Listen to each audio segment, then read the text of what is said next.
한 공동체로 성경 봉독을 하고 있는 가운데 오늘 주신 이사야 13장부터 17장에서는 저희들에게 전해주신 말씀이 이렇습니다.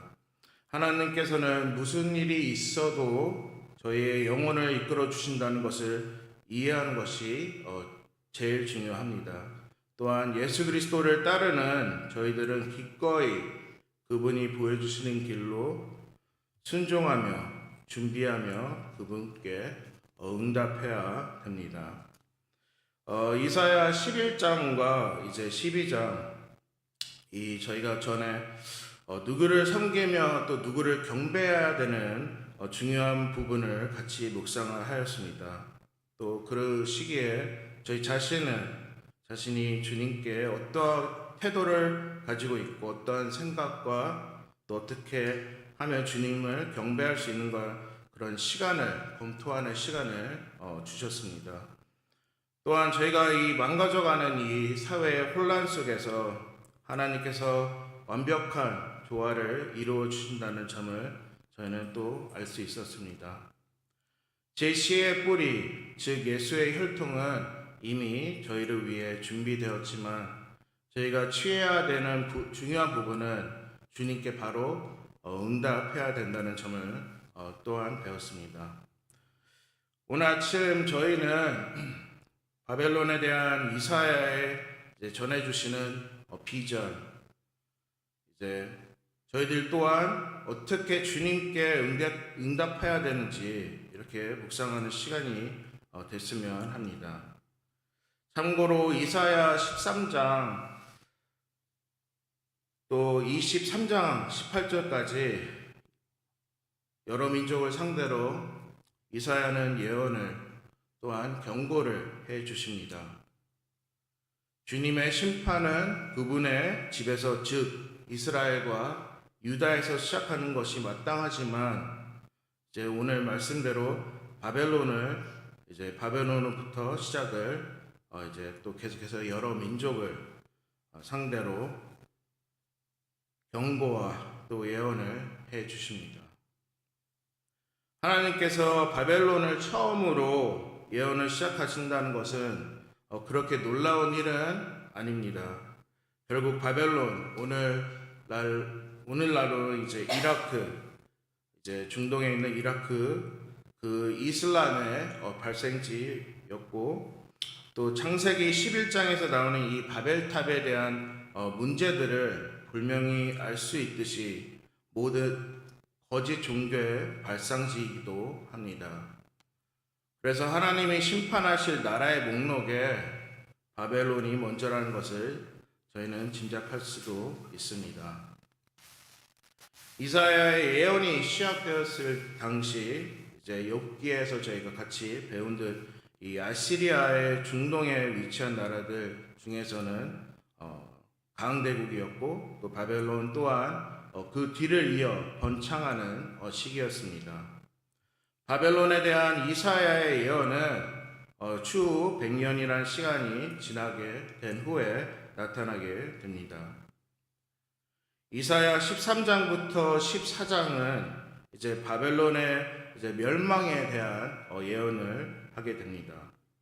이사야가 그들의 문제를 다뤘을 때 유다 백성들은 자기들과 상관없는 먼 이야기처럼 듣지 않았고 오히려 주님이 주시는 경고에 유다 사람들은 귀를 기울였습니다.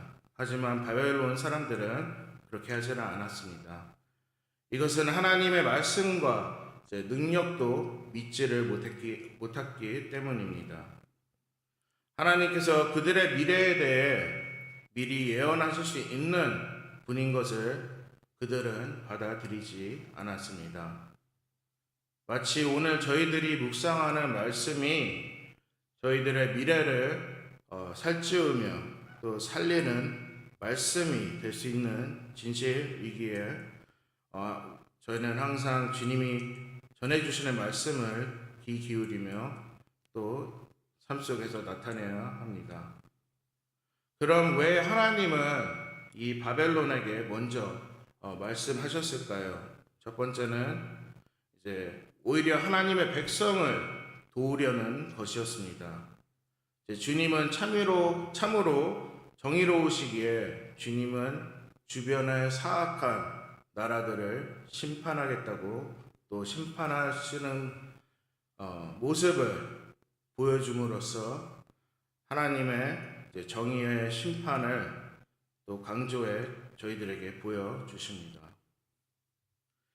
이스라엘과 유다는 그동안 하나님의 인도하심과 또 훈육을 통해 순종하는 법을 배웠고, 바벨론에 대한 심판의 경우는 하나님의 백성들이 이제 주님의 자비를 보호심을 나타내는 부분이라고 저희는 알 수 있습니다. 또한 바벨론에게 먼저 예언하신 이유는 바벨론 또한 계속해서 다른 나라들과 같이 이스라엘과 유다에 맞서 싸운 나라입니다. 하나님은 그들의 적들에 대한 심판과 법을 알리며 그의 백성들에게 자비와 사랑을 보여주셨습니다. 특히 오늘 본문 3절부터 시작되는 이 바벨론에 대한 경고, 이 예언, 이제 말씀하심을 통해서 알 수 있는 부분은 하나님은 항상 성스러운 사람들, 또 그분이 원하시는 일꾼들을 통해 그분이 하고자 하는 뜻과 또 오늘같이 분노를 저희에게 뚜렷하게 알려주십니다. 즉 이사야가 예언하는 모든 것은 하나님의 생각이며 또 그분의 입에서 나오는 경고라고 알 수 있습니다. 저희들 또한 이처럼 주님을 섬기는데 충실하지 않으면 주님은 그분이 원하시는 사람을 통해서 그의 뜻을 반드시 이루어 내신다는 점을 저희는 알아야 합니다. 또한 이사야가 이스라엘과 유다에게도 주님의 심판을 예언한 이유 중 하나는 그들도 주님께 얼마나 불성실하게 임했는지 다시 한번 그들에게 상기시켜 주기 위한 부분이라고 생각합니다. 하나님을 섬기는 것에 충실하지 않았기 때문에 또 그냥 일이라 생각하고 형식적인 삶을 살아왔기 때문에 그런 이유로 유다인이 아닌 다른 종족과 백성들을 그분 통해서 그분이 직접 불러 보여주십니다. 전에 저희들도 함께 묵상한 욥기에서 이제 배운 것처럼 하나님께서 그분의 민족을 보존하실 때 선택받은 다른 나라 백성들을 자신의 왕국으로 초대하고 영속시켜 주는 것을 봐왔습니다. 이처럼 하나님의 선택을 받은 것은 분명 특권과 이익을 가지고 있지만 또한 상당한 책임이 따라오게 됩니다. 그리고 만약 저희가 하나님께서 주시는 뜻을 수행하는데 충실하지 않다면 욥이 확실히 발견한 바와 같이 그분의 목적은 다른 사람을 통해 행동으로 이루어진다는 점을 저희는 다시 한번 기억을 해야 합니다. 또 다시 본문으로 돌아와서 11절에서 이 하나님께서 세계를 벌하시겠다고 말씀하신 것을 알게 됩니다. 이는 요한계시록에서도 이제 바벨론을 상징되는 이게 그 세계 체계를 이제 언급을 하신 것입니다. 여호와의 날은 반드시 오고 또 그날이 심판의 날입니다. 먼저는 바벨론이 심판을 당하는 날이고 또 궁극적으로 온 세상이 하나님의 심판 아래 놓이게 됩니다. 그리스도를 믿지 않는 자는 반드시 심판을 받게 되고 또 그리스도를 믿지만 최선을 다하지 않는 사람들도 심판을 받게 됩니다. 유다 백성들에게 이 심판의 메시지가 하나님의 선지자들을 통하여 또 하나님이 선택하신 일꾼들을 통하여 항상 이제 그들에게 들려졌습니다. 백성들이든 아니든 그 백성들 중에 듣지 않는 사람들이든 듣는 사람들이든 하나님은 계속해서 그 메시지로 그들을 심판하실 거라고 계속 오늘날도 계속해서 마찬가지로 주님이 세우신 복음의 일꾼들을 통해 그분은 선포하고 계십니다. 그 말씀은 믿는 자는 구원을, 또 믿지 않는 자는 심판을 받을 것입니다. 오늘 우리가 하나님의 말씀에 대해서 어떠한 태도를 가져야 할 것인지, 또 오늘 아침 저에게도 분명하게 경고를 해주시는 점에 대해 저는 감사하며 또 회개해야 합니다.